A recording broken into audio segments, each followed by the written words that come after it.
Hey guys, Sean McDubs here. So guys, 343 said in their new Halo Infinite update that Halo Infinite is a quote-unquote very competitive game, and that the competitive nature of the game is part of Halo's DNA going all the way back to the first Halo multiplayer. We're a very competitive game. That's our DNA. That's who we are, right? You go back all the way to the very first Halo, right? Multiplayer. I mean, it is a highly competitive game. And so now I do agree that Halo Infinite is a very competitive game, and I think that's one of the biggest things that's hurting it at this point. I said this day one, by the way, like within 24 hours of Halo Infinite multiplayer launching, I made a video and I explained why like the game just does not have enough for casual players. And since the game hasn't really changed, that much since launch, the same is true today. Now, I just have to strongly disagree that saying that the competitive aspect of Halo is like the quote-unquote DNA of Halo, and then trying to back that up by saying, oh, look back at how competitive Halo CE was. Like, I think that's just wrong. Halo CE was never designed to be a competitive game. And for most Halo fans, like, that's not what their experience was with the game. It was not like a super sweaty competitive game. Most people's experience with CE multiplayer, you're either running around like totally by yourself, just looking at all the maps, or, you played 4-player split screen on a single TV. And, that was not a competitive thing at all. That was just for fun. There were a lot of LANs, but not everybody got to experience that. Like, most people probably did not. Now, Bungie did take notice of, like, the just starting to emerge MLG esports scene at the time during Halo CE, and they did not like how dominant the 3-shot pistol had become. That's why with Halo 2, Bungie made the default starting weapon the SMG, which is like one of the weakest Halo weapons there has ever been. The SMG in Halo 2 is pretty much overpowered by like most of the weapons on the map, So all noobs had to do was pick up just about anything else and they could get some kills. Vanilla Halo 2 is also awful for competitive play because of the SMG starts and then things on the map like noob combo. Like, come on, bro. Vanilla Halo 2 literally coined the term noob combo. Like, imagine a combo like so overpowered that even noobs can destroy you with it. Halo 2 also had a robust big team battle offering, and they even had a separate clan playlist and friends list. Now, competitive Halo did rise and start to thrive in Halo 2 with MLG esports, but it was the result of competitive players adjusting the game to be competitive in custom games. That's what makes Halo 2 so different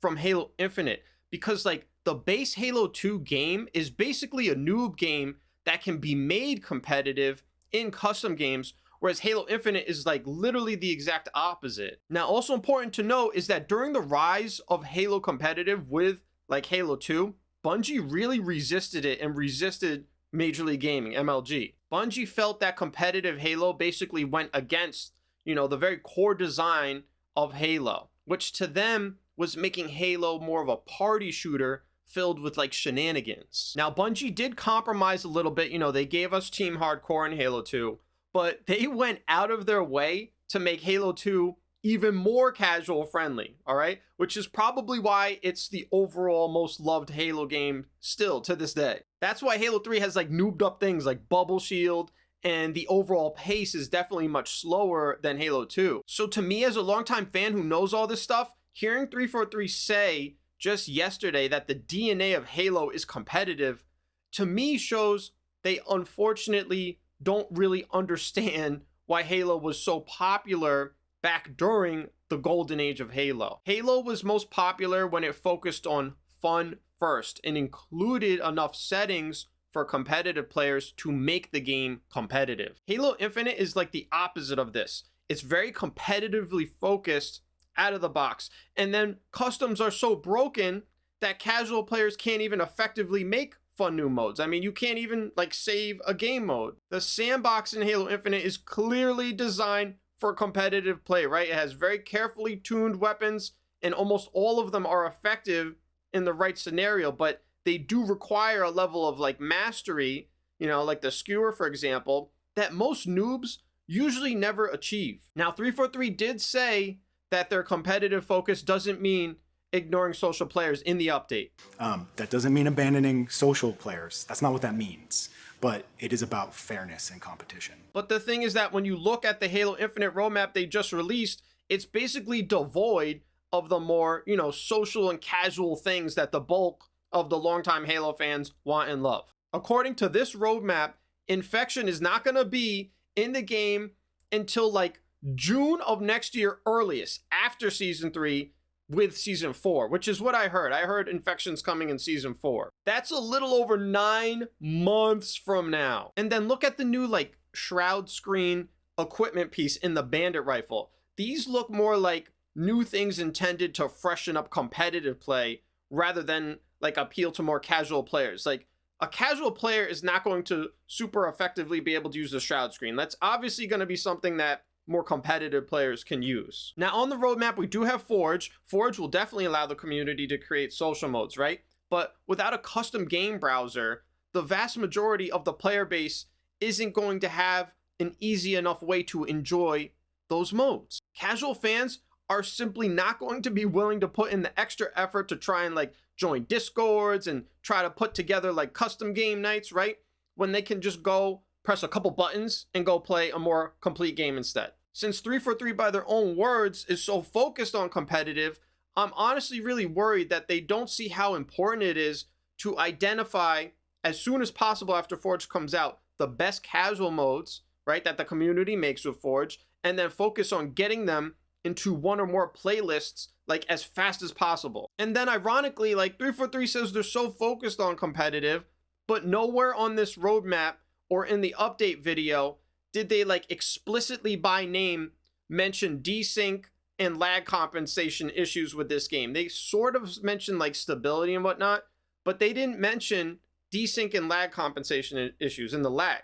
And I think that's like the number one thing that's turning off the competitive crowd that, they apparently are so focused on appealing to. Just imagine if 343's focus wasn't so much on the competitive aspects of Halo Infinite. Like, even though I think they do a really great job in production, all the time and energy and money that has gone into HCS, it ultimately does not result in playable content for the casual, fan base. And then the Academy in Halo Infinite, it was a nice idea to have that to teach like noobs basically, but the game fundamentally shouldn't be so competitive that noobs need to like grind weapon drills to stand any chance at having fun because the weapons are so hard to use for them. I really think the fun first focus and then giving competitive players the tools they need, in customs is why Halo was so popular in the past. And honestly, some of you guys might not like this, but